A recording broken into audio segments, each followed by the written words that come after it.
Did you know that there is a real Braveheart, William Wallace? Most people know him as the character played by Mel Gibson in the movie Braveheart, which is set in Scotland, but was mostly filmed in Ireland. The movie is full of epic battle scenes, including the famous Battle of Falkirk, which took place in 1298. The Scottish army, led by Robert de Bruce, faced off against the English army led by Edward I.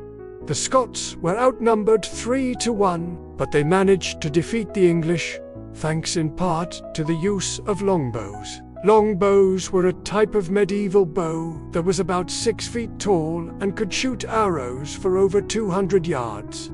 The Battle of Falkirk was a turning point in the war between Scotland and England. It was the first major battle that the Scots won, and it helped to turn the tide of war in their favor. After the battle, the Scots celebrated with a feast, and the hero of the day was none other than William Wallace. He was a commoner who had risen to become one of the most important figures in the Scottish resistance against English rule. Wallace was a fierce fighter and an inspiring leader. He was also a Scottish patriot who was willing to give his life for his country. In the movie Braveheart, Mel Gibson does a great job of bringing William Wallace to life. However, this is not accurate. In reality, William Wallace was just a regular guy who did some pretty extraordinary things. If you want to learn more about William Wallace and the Battle of Falkirk, I highly recommend checking out the movie.